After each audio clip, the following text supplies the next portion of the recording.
Welcome to Research Business Daily Report, made possible by the RBDR exclusive community at patreon.com. If you're a regular user of this series, well, I think you know why we'd like you to visit patreon.com/RBDR. But if you don't know, hang around. We'll give you the information at the end of today's video. I'm Bob Lederer. So what does the IPO filing by SurveyMonkey to the SEC last week tell us about the company that we did not already know? Well, because it is a private company, obviously quite a bit of information.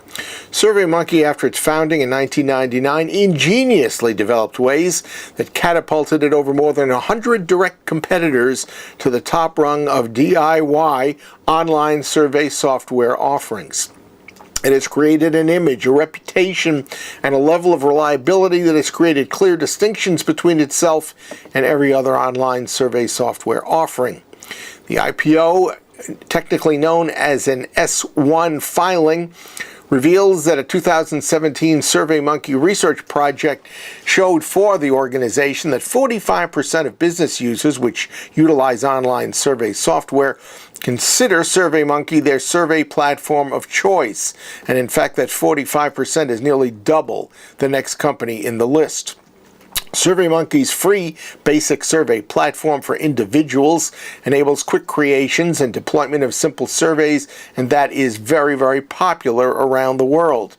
Paid subscription offerings and features include functionality for more complex surveys, advanced analytics, branding control, 24/7 support, and team collaboration. In fact, survey creation in the paid mode is guided by SurveyMonkey. The paid platform has enhanced value for organizations across evaluations of its customers, its employees, and markets served. SurveyMonkey describes its services as easy to use, a deliverer of high-quality insights in real time, plus highlights its scalability, flexibility, and robustness. SurveyMonkey had revenues last year of $218.7 million. That was 5.5% better than in 2016. Its net losses those 2 years were down from $76.4 million in 2016 to $24 million last year. It has $322 million in debt on its books, and it's looking minimally for the IPO to raise $100 million in new operating funding. As for SurveyMonkey's foreseeable future from a financial standpoint, according to the S1, it has had over 60 million registered users in the past 19 years of existence. 16 million of those are still active now. Of those, 600,000 are paying users. 98% of them are in the Fortune 500. 71 have organization-level agreements with SurveyMonkey, and better than 2,900 organization-level clients existed as of the middle of this year. The S1 states the nature of engagement between organizations and their key constituents is fundamentally changing by becoming more open, bidirectional, and frequent. Organizations that ignore, misinterpret, or react too slowly to feedback risk falling behind the competition. That was the lead notation from SurveyMonkey about the marketplace in which it exists. Additionally, it said, to make good decisions, organizations need to marry big data with people-powered data in order to see beyond basic trends and better understand the issues on which key constituents are focused. And the S1 says that decision-making within organizations has become increasingly decentralized, and all of those things make SurveyMonkey a very valuable offering.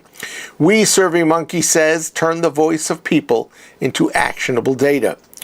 Now, SurveyMonkey estimates the people-powered data platform market that it already dominates has $25 billion in potential in the United States, and obviously significantly more than that internationally. By the way, 35% of its revenues last year were generated outside the United States.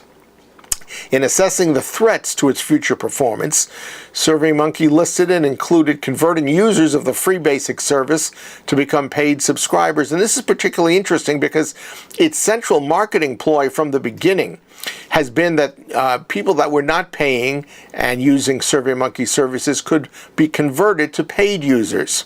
And that marketing ploy so far has not generated the business as was originally designed.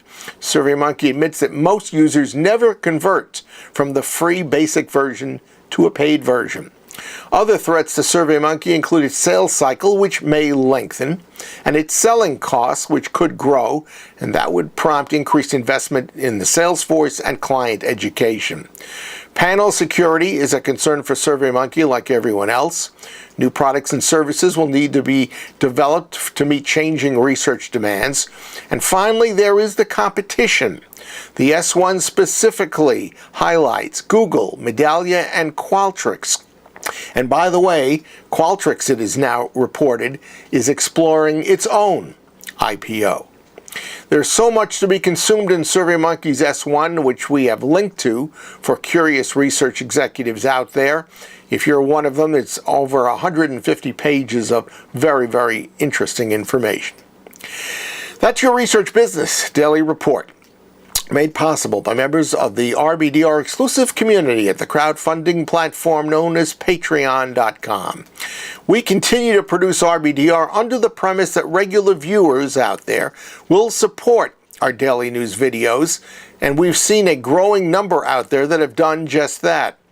We've experienced growing appreciation for the novel news insights and commentary that we deliver only on RBDR every Monday through Thursday of most weeks.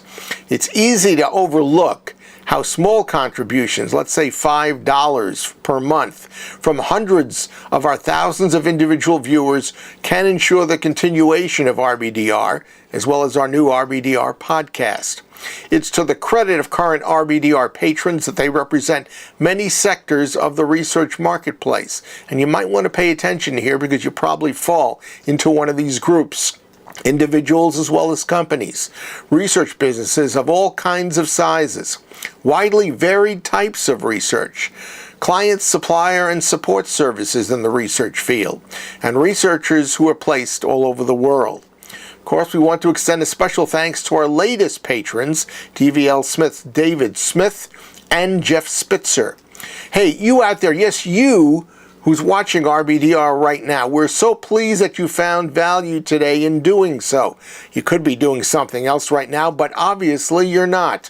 So you've got your reason to become an RBDR patron. What are you waiting for? Please join our community today by visiting patreon.com/RBDR, where you can select the level of patronage that suits you and accommodates your wallet. Whatever the level of your support, we want to say ahead of time, thank you. We hope you have a great research day, and we'll look forward to seeing you back here tomorrow.